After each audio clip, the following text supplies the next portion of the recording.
Assalamualaikum warahmatullahi wabarakatuh. Selamat datang di channel Karel Shibapa. Semoga kita diberi kesehatan dan kesuksesan. Jangan lupa untuk like, subscribe, aktifkan lonceng notifikasi, serta tulis komentar kalian dan tonton sampai akhir. Oke, kita mulai ceritanya.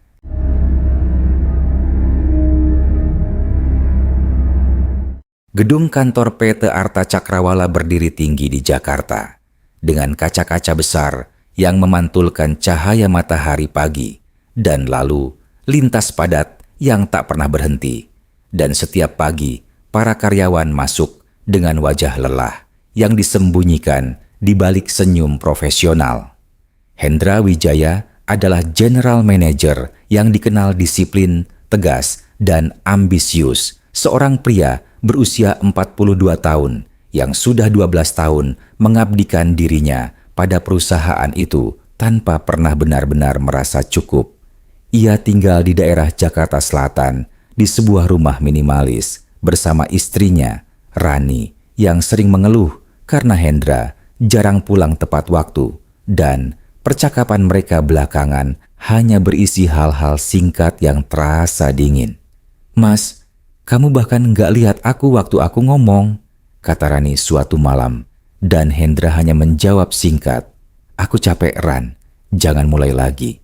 Dalam dunia Hendra, pekerjaan selalu lebih penting daripada perasaan. Dan itu menjadi celah yang tidak ia sadari akan menghancurkannya.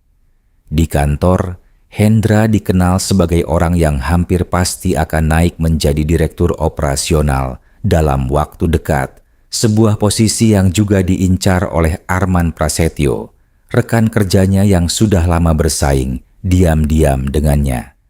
Arman adalah pria yang lebih muda, lebih ramah di permukaan, namun memiliki mata yang selalu memperhatikan dengan intens, seolah menyimpan sesuatu yang tidak pernah ia ucapkan. Banyak karyawan lain seperti Siska, sekretaris Hendra, mulai merasakan ketegangan yang tidak biasa di antara keduanya, terutama saat rapat-rapat penting berlangsung. Pak Hendra sama Pak Arman itu kelihatannya baik-baik aja, tapi suasananya beda. Bisik Siska pada temannya di pantry, dan temannya hanya mengangguk pelan tanpa berani berkomentar lebih jauh. Lingkungan kantor itu tampak normal di permukaan, namun perlahan-lahan ada rasa tidak nyaman yang mulai merayap seperti udara lembab yang tak terlihat. Semua orang sibuk, tetapi diam-diam mereka juga memperhatikan sesuatu yang tidak bisa dijelaskan. Hendra sendiri tidak pernah merasa terancam karena baginya kerja keras adalah satu-satunya hal yang menentukan hasil, dan ia yakin tidak ada yang bisa menjatuhkannya selama ia tetap fokus. Ia sering pulang larut malam, melewati lorong kantor yang sudah kosong, dengan lampu redup dan suara AC yang berdengung panjang, seperti napas seseorang yang tidak terlihat. Suatu malam, saat ia sedang merapikan berkas di ruangannya, ia mendengar suara langkah kaki di luar pintu, padahal seluruh lantai seharusnya sudah kosong sejak 1 jam lalu. "Siapa di luar?" panggilnya dengan suara tegas, namun tidak ada jawaban selain suara angin dari ventilasi yang berdesir pelan. Ia mengabaikannya dan menganggap itu hanya petugas kebersihan, meskipun hatinya sempat terasa sedikit tidak nyaman. Perasaan itu cepat ia tekan, seperti biasa, karena Hendra tidak pernah memberi ruang untuk rasa takut. Di sisi lain, Arman mulai sering terlihat datang lebih pagi dan pulang lebih larut. Namun, tidak ada yang benar-benar tahu apa yang ia lakukan di ruangannya sendiri. Beberapa karyawan pernah melihatnya berbicara dengan seseorang melalui telepon dengan suara yang sangat pelan, hampir seperti berbisik, dan ekspresinya berubah menjadi tegang setiap kali pembicaraan itu selesai. "Mas, kamu lagi urusan apa sih akhir-akhir ini?" tanya Siska suatu pagi saat bertemu di lift, dan Arman hanya tersenyum tipis sambil menjawab, "Cuma urusan pribadi." Senyum itu tidak pernah sampai ke matanya, dan ada sesuatu yang terasa dingin dari cara ia menatap sejenak sebelum pintu lift terbuka. Orang-orang mulai merasa Arman menyimpan sesuatu, tetapi tidak ada yang berani menggali lebih dalam. Semua orang punya rahasia, dan di kantor itu, rahasia adalah hal yang paling dijaga. Hidup Hendra berjalan seperti biasa, penuh tekanan namun terstruktur, sampai malam ketika ia mulai merasakan sesuatu yang berbeda dalam tubuhnya. Saat itu, ia sedang duduk di ruang tamu rumahnya, mencoba membaca laporan sambil ditemani suara televisi yang menyala pelan, ketika tiba-tiba ia mencium bau busuk yang sangat menyengat. Bau itu seperti bangkai hewan yang membusuk dan seketika membuatnya mual hingga hampir muntah. "Ran, kamu cium nggak bau ini?" tanyanya dengan wajah pucat, dan Rani mengernyit bingung sambil berkata, "Nggak ada bau apa-apa, Mas." Hendra berdiri, berjalan ke dapur, ke kamar mandi, keluar rumah, tetapi bau itu tetap ada dan terasa semakin kuat. Saat itulah, untuk pertama kalinya, ia mulai merasakan sesuatu yang tidak bisa ia jelaskan dengan logika. Malam itu menjadi awal dari sesuatu yang jauh lebih gelap, sesuatu yang perlahan akan merusak bukan hanya tubuhnya, tetapi juga pikirannya, dan semua itu berakar dari satu hal yang selama ini ia anggap biasa: ambisi. Di tempat lain, di sebuah ruangan yang redup, Arman duduk sendirian dengan sebuah benda kecil di tangannya, menatapnya lama sebelum berbisik, "Kalau dia jatuh, kursi itu jadi milikku." Suaranya pelan, namun penuh tekanan, dan seolah-olah ada sesuatu yang mendengarkan dari kegelapan.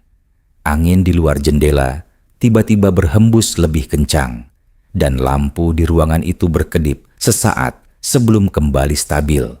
Tidak ada yang melihat, tidak ada yang tahu, tetapi sesuatu telah dimulai. Dan begitu dimulai, tidak ada yang bisa menghentikannya. Gedung PT Arta Cakrawala kini berdiri di jantung Jakarta, dikelilingi suara klakson yang tidak pernah berhenti, dan Hendra menjalani rutinitasnya seperti biasa, meski tubuhnya mulai terasa berat setiap pagi. Ia tinggal di sebuah rumah di daerah Jakarta Selatan bersama Rani. Namun sejak malam bau busuk itu muncul, suasana rumah mereka berubah menjadi tegang dan tidak nyaman. Setiap malam tepat pukul 2, Hendra terbangun dengan napas tersengal, mencium bau yang sama, lebih kuat, lebih menusuk, seolah berasal dari dalam tubuhnya sendiri. "Mas, kamu kenapa lagi?" bisik Rani dengan suara gemetar suatu malam, dan Hendra hanya memegang kepalanya sambil berkata, "Pelan, bau itu datang lagi, dan sekarang lebih dekat." Suara detak jam terdengar semakin keras di tengah keheningan malam, seolah menghitung sesuatu yang tidak mereka pahami. Hari berikutnya di kantor, Hendra mencoba tetap profesional, tetapi tubuhnya mulai menunjukkan tanda-tanda aneh yang tidak bisa ia sembunyikan lagi. Kulit di lengannya tiba-tiba memerah seperti terbakar, lalu beberapa saat kemudian muncul bercak hitam yang membuat Siska terkejut saat melihatnya. "Pa, itu luka apa?" tanya Siska dengan ragu, dan Hendra segera menarik lengan bajunya sambil menjawab, "Cuma alergi biasa." Namun di dalam hatinya, ia tahu itu bukan alergi, karena rasa perihnya datang tiba-tiba tanpa sebab dan menghilang begitu saja. Saat ia duduk di ruangannya, ia mulai mendengar suara samar seperti seseorang berbisik di telinganya, "Pergi, itu bukan milikmu." Suara itu muncul sangat pelan, namun jelas, dan membuatnya menoleh cepat ke segala arah. Ia mencoba mengabaikan suara itu, tetapi setiap kali ia fokus pada pekerjaannya, bisikan itu kembali, semakin dekat, semakin jelas, seolah berasal dari dalam kepalanya sendiri. Hendra berdiri, membuka pintu ruangannya dengan cepat, dan melihat lorong kantor yang kosong. Hanya ada lampu putih yang berpendar dingin dan suara Aceh yang monoton. "Siapa di sana?" teriaknya. Namun tidak ada jawaban selain gema suaranya sendiri yang terdengar aneh di lorong tersebut. Dari kejauhan, seorang petugas kebersihan melirik dengan wajah bingung, seolah melihat seseorang yang sedang berbicara sendiri. Hendra menutup pintu dengan keras, mencoba mengatur napasnya yang mulai tidak teratur. Sementara itu, Arman memperhatikan perubahan itu dengan diam dari balik kaca ruangannya yang menghadap ke lorong yang sama. Ia melihat Hendra mulai gelisah, mulai kehilangan fokus, dan senyum tipis muncul di wajahnya setiap kali Hendra tampak terganggu. "Sudah mulai ya?" gumam Arman pelan sambil menatap layar komputer, namun matanya tidak benar-benar membaca apapun di sana. Suatu siang, ia mendekati Hendra di ruang meeting, berpura-pura peduli. "Pak, kelihatannya Bapak kurang sehat. Perlu istirahat mungkin?" katanya dengan nada halus, dan Hendra menatapnya tajam sambil menjawab, "Saya baik-baik saja." Namun, di balik tatapan itu, ada ketakutan yang mulai tumbuh, sesuatu yang belum pernah ia rasakan sebelumnya.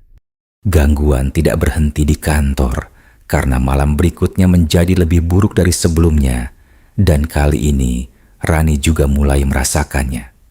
Saat Hendra terbangun pukul 2, bau itu memenuhi seluruh kamar, dan Rani langsung menutup hidungnya dengan panik.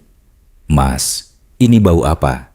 "Ini nyata, Mas," teriaknya sambil mundur menjauh dari tempat tidur.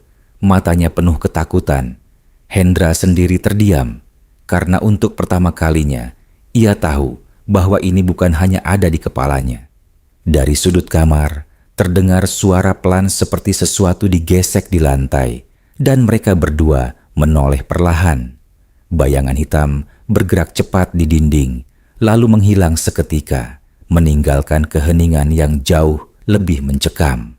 Keesokan paginya, kondisi Hendra semakin memburuk, tubuhnya lemas, dan pikirannya mulai kacau, membuatnya sulit membedakan mana yang nyata dan mana yang tidak.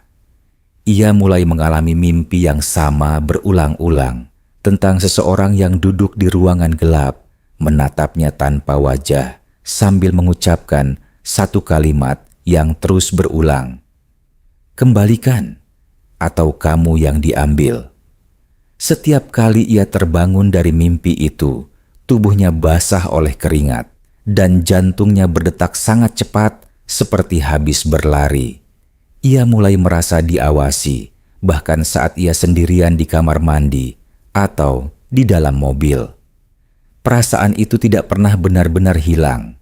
Di kantor, suasana mulai berubah karena beberapa orang menyadari kondisi Hendra yang semakin tidak stabil, dan bisikan mulai menyebar di antara karyawan. "Katanya Pak Hendra kena sesuatu," bisik seseorang di pantry, dan yang lain menjawab pelan, "Aku juga dengar. Katanya bukan sakit biasa." Siska yang mendengar itu hanya diam, karena ia sendiri sudah melihat cukup banyak hal aneh untuk tidak menganggapnya sebagai rumor biasa. Ia mulai memperhatikan Arman, dan ada sesuatu dalam cara Arman bersikap yang membuatnya tidak nyaman. Seolah-olah ia tahu sesuatu yang tidak diketahui orang lain. Malam berikutnya, puncak gangguan pertama terjadi ketika Hendra tiba-tiba muntah sesuatu yang bukan darah, bukan makanan, tetapi benda hitam kental yang bergerak seperti hidup. Rani menjerit ketakutan saat melihatnya, sementara Hendra sendiri hanya bisa menatap dengan mata kosong. Ini apa?" gumamnya dengan suara lemah, dan benda itu perlahan berhenti bergerak sebelum mengering seperti abu. Di dalam keheningan itu, suara bisikan kembali terdengar, kali ini lebih keras, lebih jelas. Sudah dimulai, dan kali ini Hendra tahu ini bukan lagi sesuatu yang bisa ia abaikan. Hari-hari berikutnya terasa lebih berat bagi Hendra, bukan hanya karena tubuhnya melemah, tetapi karena pikirannya mulai dipenuhi ketakutan yang tidak bisa ia kendalikan, ia mulai sering kehilangan fokus saat rapat, bahkan beberapa kali berhenti berbicara di tengah kalimat karena mendengar bisikan yang hanya ia dengar sendiri. "Pak Hendra, Bapak baik-baik saja?" tanya salah satu staf dengan hati-hati, dan Hendra hanya mengangguk tanpa benar-benar menjawab. Di dalam ruangan, udara terasa lebih dingin dari biasanya, meskipun ACE tidak berubah. Setiap orang mulai merasakan sesuatu yang tidak wajar, tetapi tidak ada yang berani mengatakannya dengan jelas. Siska menjadi satu-satunya orang yang mulai berani mendekati Hendra secara pribadi, karena ia merasa ada sesuatu yang benar-benar salah. Suatu sore setelah jam kerja, ia mengetuk pintu ruangan Hendra dan masuk dengan ragu. "Pak, saya mau tanya, Bapak sebenarnya sakit apa?" katanya pelan, dan Hendra menatapnya lama sebelum akhirnya berkata, "Kalau saya bilang ini bukan sakit biasa, kamu percaya?" Siska terdiam sejenak, lalu mengangguk pelan.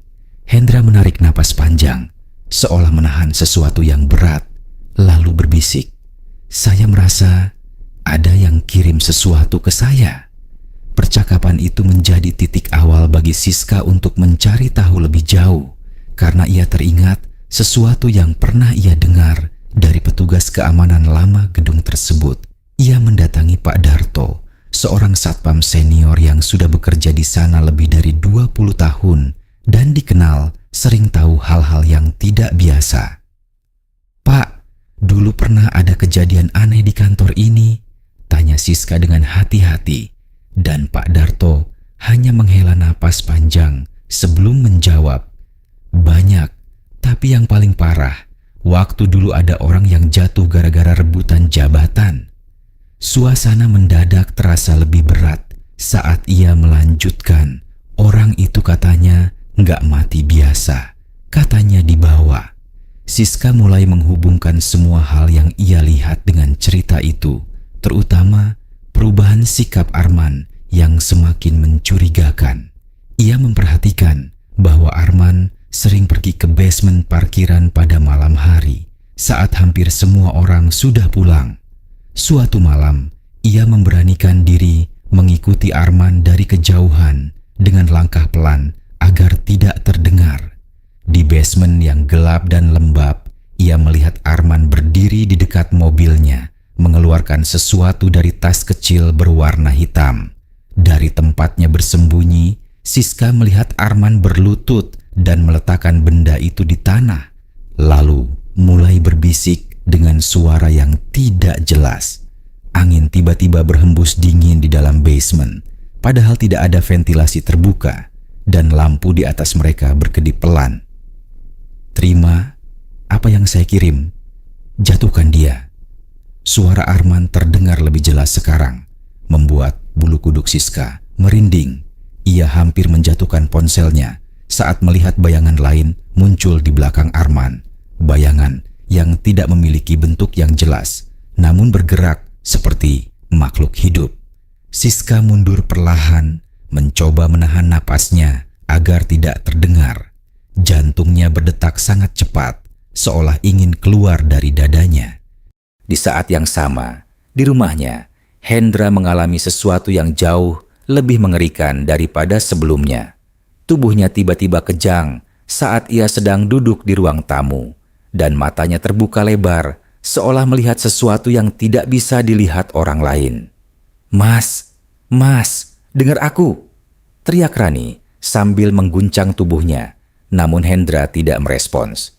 Dari mulutnya keluar suara aneh, seperti dua suara berbicara bersamaan. Satu suara miliknya, satu lagi suara yang lebih berat dan dalam. "Ini bukan milikmu." Suara itu keluar dengan jelas, membuat Rani menangis ketakutan. Setelah beberapa detik yang terasa sangat lama, tubuh Hendra akhirnya tenang, namun ia langsung pingsan tanpa peringatan. Rani segera membawa Hendra ke rumah sakit. Namun hasil pemeriksaan kembali menunjukkan bahwa tidak ada masalah medis yang serius. Dokter hanya bisa menggelengkan kepala dengan bingung. Secara fisik, dia sehat. Tapi yang terjadi tadi, saya tidak bisa jelaskan, kata dokter dengan nada serius. Rani hanya bisa menangis karena ia tahu ada sesuatu yang jauh lebih besar dari sekadar penyakit. Sementara itu, Siska kembali ke rumah dengan pikiran yang kacau, mencoba memahami apa yang ia lihat di basement. Ia sadar bahwa semua ini tidak bisa dianggap kebetulan dan bahwa Hendra mungkin benar-benar sedang diserang. Ia mengambil ponselnya dan mengirim pesan singkat kepada Hendra. Meskipun tahu mungkin tidak akan dibalas. Pak, saya tahu ini terdengar aneh, tapi kita harus bicara. Ini bukan hal biasa. Pesan itu terkirim, namun tidak ada balasan. Di dalam kamar rumah sakit, Hendra perlahan membuka matanya, dan untuk pertama kalinya, ia melihat sesuatu yang berdiri di sudut ruangan. Sosok itu tidak memiliki wajah, hanya bayangan hitam yang berdenyut seperti hidup dan perlahan bergerak mendekat. Nafas Hendra menjadi berat, dan ia mencoba berteriak, tetapi tidak ada suara yang keluar. Sosok itu berhenti tepat di samping tempat tidurnya, lalu membungkuk seolah berbisik. Waktumu hampir habis.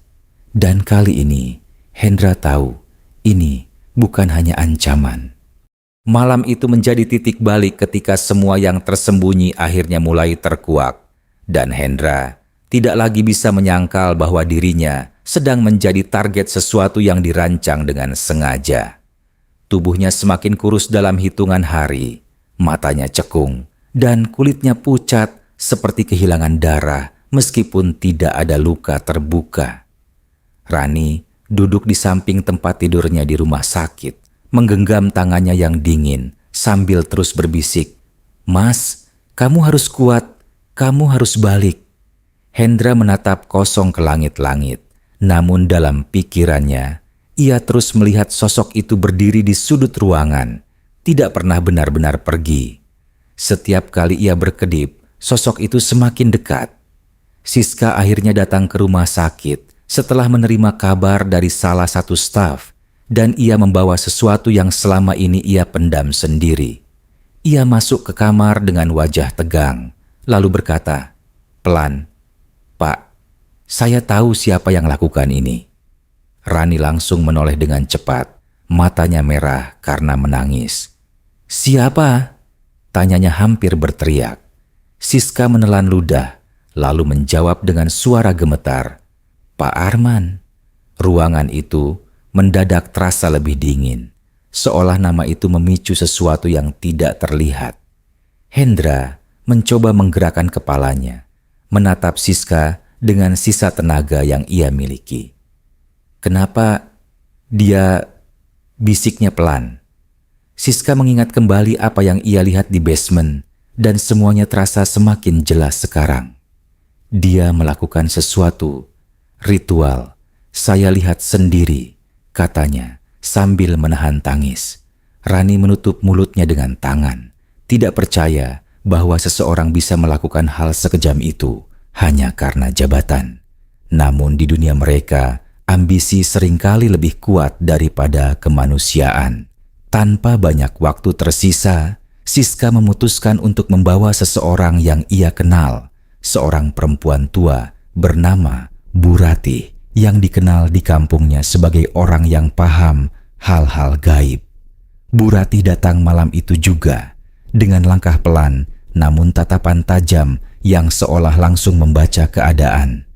Ia berdiri di depan tempat tidur Hendra lalu menutup matanya sejenak. "Ini bukan kiriman biasa," katanya dengan suara berat. "Ini santet yang dipelihara dan sudah lama disiapkan." Rani menggenggam tangan Bu Ratih dengan panik. "Tolong dia, Bu. Saya mohon," katanya dengan suara pecah. Bu Ratih membuka matanya dan menatap Hendra dalam-dalam. "Dia masih bisa diselamatkan, tapi yang kirim harus dihentikan," jawabnya tegas. Hendra mengerang pelan, tubuhnya tiba-tiba menegang, dan dari mulutnya keluar suara yang bukan miliknya. Sudah terlambat. Suara itu bergema, membuat semua orang di ruangan itu membeku. Di saat yang sama, di kantor yang sudah sepi, Arman kembali ke basement dengan wajah yang lebih gelap dari sebelumnya. Ia membawa tas hitam yang sama, namun kali ini isinya lebih banyak dan langkahnya lebih cepat. Satu langkah lagi, gumamnya sambil berlutut di tempat yang sama. Ia mengeluarkan sebuah foto Hendra, beberapa benda aneh, dan sesuatu yang dibungkus kain merah. Tangannya gemetar, bukan karena takut, tetapi karena tekanan yang ia rasakan semakin besar. Angin di basement kembali berputar tanpa arah, dan lampu-lampu mulai berkedip lebih cepat, menciptakan bayangan yang bergerak di dinding. Ambil dia sekarang, ambil semua yang dia punya, bisik Arman dengan suara semakin keras. Dari kegelapan di belakangnya, bayangan itu muncul lagi. Kali ini lebih jelas, lebih padat, seperti sesuatu yang benar-benar hidup. Bayangan itu mendekat, namun berhenti beberapa langkah dari Arman, seolah menunggu sesuatu. Kembali ke rumah sakit, Bu Ratih mulai melakukan sesuatu di samping tempat tidur Hendra, mengeluarkan benda-benda kecil dari tasnya dan menyusunnya dengan hati-hati. Kita harus lawan. Sekarang, katanya tegas. Siska membantu dengan tangan gemetar, sementara Rani hanya bisa berdoa tanpa henti. Tiba-tiba, tubuh Hendra terangkat sedikit dari kasur. Matanya terbuka lebar, dan suara itu kembali keluar dari dalam dirinya. Dia milikku, dia sudah dibayar. Bu Ratih menatap tajam ke arah Hendra, lalu berkata dengan suara lantang, "Kamu bukan pemiliknya." Suasana ruangan berubah drastis, udara terasa berat, dan lampu berkedip seperti hampir padam. Hendra menjerit, bukan seperti manusia, tetapi seperti sesuatu yang dipaksa keluar dari tempatnya. Dalam jeritan itu, muncul bayangan hitam yang perlahan keluar dari tubuhnya, seperti asap yang hidup. Di basement, Arman tiba-tiba terjatuh ke belakang. Tubuhnya terpental tanpa sebab yang jelas. Apa yang terjadi? Teriaknya panik. Matanya melihat bayangan itu mulai menjauh darinya.